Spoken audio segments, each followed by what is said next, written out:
Vous parliez de la politique dite de luxe ou de prestige de Rolf Lieberman, enfin ce qu'on lui reproche, qu'on peut reprocher à Rolf Lieberman, c'est pas moi qui parle. Hein. Ce sont les autres, c'est, Rolf Lieberman dépense 15 milliards par an pour l'opéra, avec un déficit de 10 milliards, je ne sais pas combien. Rolf Lieberman peut se permettre, effectivement, de faire les plus beaux plateaux parce qu'il a de l'argent, etc. C'est votre avis? Est-ce que Rolf Lieberman... Maintenant, je dois vous dire, je ne peux pas critiquer sauf ce que j'ai vu. Et j'ai vu seulement à la télévision deux spectacles, Don Juan. J'étais horrifié aussi. Horrifié parce que j'ai vu de ferraille sur scène. Et alors, moi, je ne peux pas supporter quand Don Juan, au lieu d'un palais, je vois que je sors, il y a le ravalement de palais, de palais devant, disons, de chez moi, ou de chez vous, et il y a tous ces ferrailles où les ouvriers travaillent. Et je vois ça sur scène, sur Don Juan. C'est pas possible. Alors ça, c'est pas une chose de luxe. Là, je me demande, pardon, où est-ce qu'il voit le luxe? Parce que si la ferraille coûte tellement cher, alors pour l'amour de Dieu. Et si on voit le ghetto avec les draps, que doit coûter une misère, qu'il y avait des ferrailles là aussi, ça veut dire que c'est une maladie de l'opéra, avoir comment on dit, fer. Moi, je dis ferraille parce que je le vois tellement horrible là, comment on dit, des étages. Le modage. Oui, voilà, exactement. Et alors, voir ça sur scène, où est le luxe?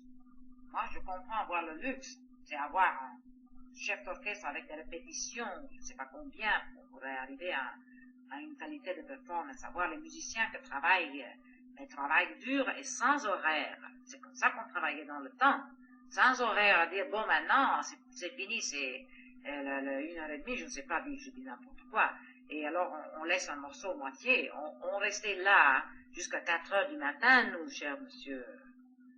Moi, que je n'en pouvais plus dans Somnambule, j'ai dû m'asseoir à un certain moment à 3h du matin et demi, à la répétition générale de Somnambule à la Scala.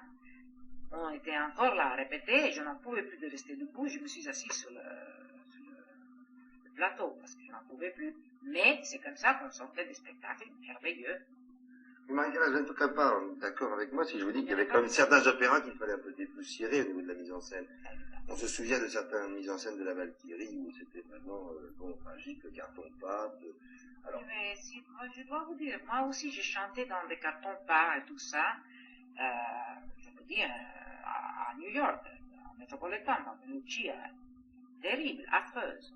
Mais croyez-moi, on ne voyait pas ça. On voyait l'interprétation et les chanteurs. Donc, si on a la mise en scène que parle d'un côté et de l'autre, et les chanteurs en plus, et les directeurs d'opéra, de l'orchestre, qui ne sont pas valides, et alors évidemment tout est raté. Mais c'est, je répète, et je vais continuer à me répéter, la qualité. Ce sont les chanteurs, ce sont les artistes qui font de l'opéra. Mais Maria Callas, il y a quand même des chanteurs et des chanteuses actuellement. Alors ils sont victimes de la dictature des metteurs en scène, des décorateurs. Aussi. Et aussi parce que... Pourquoi ils ne se défendent pas? Un monsieur Vickers n'est pas capable de se défendre? Mais il se défend très bien, c'est seulement que le journalisme ne le met pas. Mais il se défend très bien. Mais c'est que, je vous ai dit, cet épisode d'avant, c'est trop fatigant de vouloir certaines exigences scéniques. Par exemple, si moi je me vois sur scène, comme je me suis vu dans le temps, il y avait le grand chef d'orchestre Séraphine que conduisait dans l'Armida de Rossini. Je me suis vu dans une grande aire de variation, un ballet, c'est-à-dire un couple de ballet, qui dansait la même chose, faisait un mime, la même chose que je chantais. Et je l'ai vu à la répétition, et je me suis arrêté en pleine répétition avec un chef d'orchestre comme Séraphine. Je n'ai pas hésité 2 secondes de m'arrêter à dire qu'est-ce qui se passe là derrière moi. Et ils m'ont dit c'est la mise en scène. J'ai dit sûrement pas. Ou je chante ou ils dansent. Un des deux. Alors c'est pour ça qu'on dit que vous êtes perfectionniste. Alors voilà, c'est comme ça, évidemment. Parce que si par exemple moi, j'avoue que j'étais dans le fausse, et encore je répète fausse parce que vous m'avez demandé avant qu'est-ce que je pense de l'opéra, puisque je ne peux pas vous répondre seulement de ce que j'ai vu avec mes yeux. Si moi j'étais les artistes, j'aurais jamais accepté de faire au second acte dans cet horaire-là. J'aurais tout de suite quitté la scène et j'aurais dit, jamais de la vie je vais participer à un spectacle comme ça. Voilà où le nom Confucius sort. Au contraire, j'ai vu des interviews des artistes-là qui disaient quelle merveille qui a fait Monsieur Labelli, je ne sais pas comment ça s'appelle. Et alors là, je marche pas. Parce que je dis, ils font ça pour obtenir des contrats, parce que c'est pas possible qu'ils aiment faire jouer dans cette décor-là. Voilà où je touche le caractère de chanteur. Quand le chanteur commence à faire des concessions, on n'est plus artiste. On chante, on fait un métier, comme un autre. Ça, c'est pas le métier qui exalte le public, qui fait deux publics, dont les primadonnes et le premier homme de l'opéra. Ou du théâtre. Même du théâtre. Regardez-moi dans le théâtre, vous dites l'opéra. Dans le théâtre même, où il y a un jeune premier, de grande qualité. C'est pas, dans le temps, il y avait Gérard Philippe. Maintenant, qu'est-ce qu'il y a? Il y a des très braves gens, merveilleux acteurs. Mais il y a cette qualité que fait prima donna, ce qu'on tourne tout autour du mot. C'est la grande personnalité. Ça comment? Pourquoi? Et je crois parce que nous faisons trop de concessions. On n'a pas le courage de faire la fin, disons la fin littéralement que nous avons fait quand nous étions jeunes, plutôt que de dire oui à quelque chose qui ne n'allait pas. Moi j'ai dit 1000 fois non.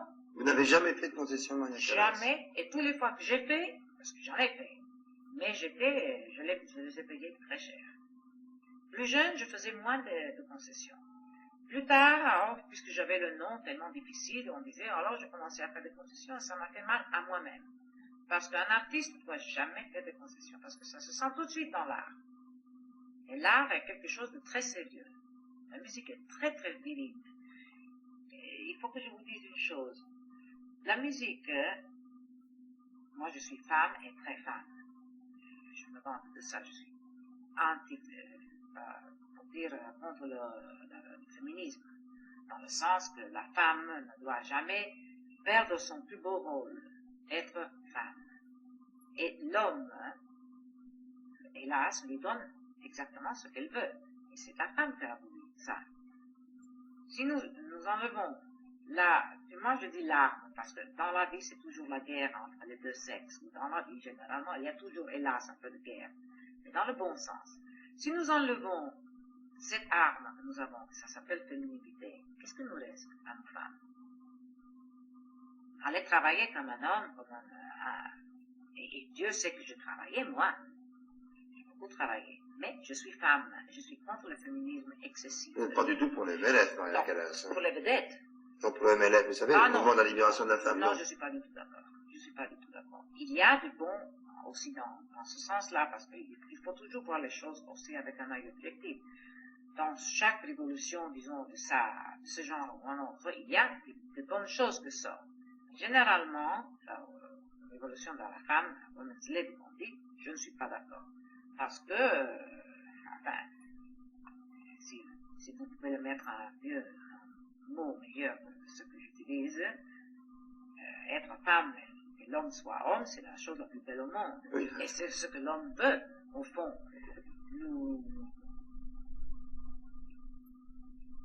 Vous vivez par les hommes. Oui. Et pour. Et nous pouvons faire ça avec notre douceur, avec notre intelligence, parce que c'est surtout être intelligent qu'être femme. Donner l'impression à l'homme que c'est lui qui commande, tandis que c'est tout à fait le contraire. C'est très marrant à être femme. Moi, je trouve ça délicieux. C'est un peu machiavélique, quand même. Pardon? C'est un peu machiavélique, ça. Donner l'impression à l'homme qu'il commande. Ça, c'est très bien, ça. Et j'en suis persuadée que vous êtes homme, vous aimez ça. Vous n'aimez pas une femme qui dit, ah, allez, va-t'en, je veux, et que veut porter les pantalons comme vous. Alors, c'est pas beau. Et pourquoi, Dieu? Nous enlevons le plus beau, la plus belle chose de la vie, que c'est cette parfum de beauté encore là. Et que, généralement, la tendance de s'en aller avec toute cette révolution de liberté, de trop de liberté, de trop de ça, de trop de l'autre, parce que maintenant, c'est l'excès de tout.